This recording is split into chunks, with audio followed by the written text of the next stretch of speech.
آقا انعامدار صلی اللہ علیہ وسلم کھڑے تھے، کسی گھر کو آگ لگ گئی، وہ گھر جلنے لگا تو سب لوگ وہاں جمع ہو گئے، اس آگ کو بجھانے کی کوشش کرنے لگے، پانی لے کر آئے تاکہ اس نقصان سے اپنے آپ کو بچا سکیں، اس گھر کو بچا سکیں۔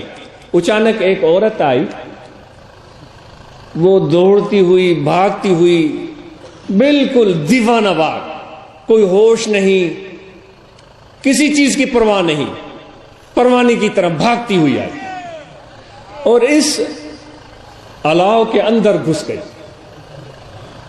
اس الاؤ کے اندر گھس گئی۔ نہ اس کے ہاتھ میں پانی کی کوئی بالٹی تھی، نہ اس نے کوئی اپنے بدن پر گیلی چادر اوڑھی ہوئی تھی، وہ بے دریغ الاؤ میں گھس گئی، اندر گئی، اور جب باہر آئی تو اس نے اپنے چھوٹے بچے کو سینے سے لگایا ہوا تھا،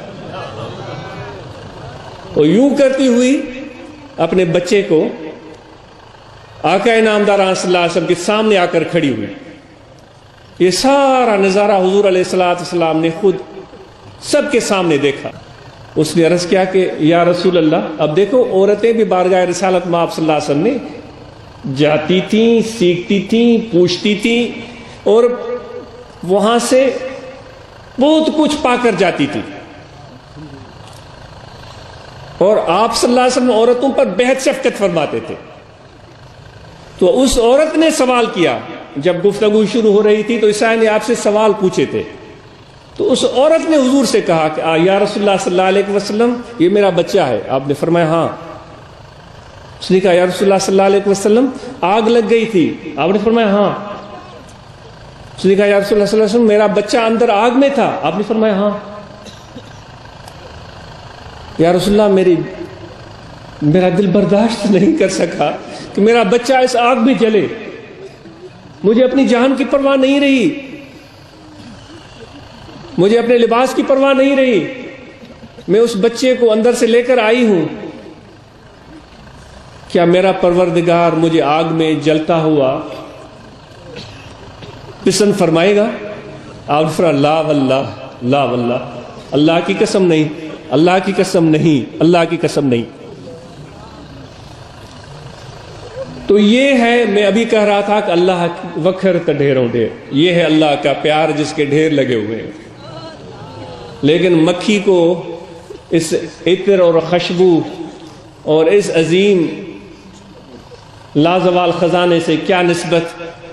وہ تو حلوے پہ جائے گی، وہ تو حلوے پہ جائے گی یا غلاظت پہ جائے گی۔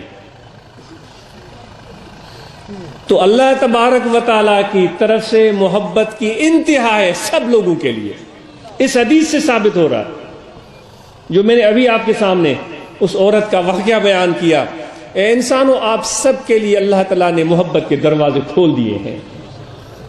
اے مجاسمدی بھائیرو، پنجاب سے آنے والے لوگ، خیبر پختونخوا سے آنے والے لوگ، بلوچستان سے آنے والے لوگ، غیر ممالک میں سننے والے لوگ، اللہ تعالیٰ نے سب انسانیت کے لیے اپنے رحمت کے دروازے کھول دیے ہیں، اپنی محبت کے دروازے کھول دیے ہیں، اور سب کے جواب کے انتظار میں وہ ذات ہے۔ یاد رکھیے گا کتنی عظیم ہے وہ ذات، کتنا مرتبہ ہے اور شان ہے اس کا۔ وہ کسی کی پرواہ نہیں کرتا، کسی کی اس کو ضرورت نہیں ہے، کسی کا محتاج نہیں ہے، ہم اس کے محتاج ہیں۔ تو اس نے سب کے لیے محبت کے دروازے کھول دیے، پیار کے دروازے کھول دیے، عشق کے دروازے کھول دیے، اور پھر پکار بھی لگائی، حل من سائل، ہے کوئی مانگنے والا؟ اور پھر وہ آپ اور ہمارے جواب کے انتظار میں ہے کہ کون جواب دیتا ہے، کون آتا ہے اس طرف۔ دنیا کی رنگینیاں نظر آتی ہیں، خوبصورتیاں نظر آتی ہیں، وقتی کامیابیاں نظر آتی ہیں، جس پر ہمارا دل بڑا للچاتا ہے،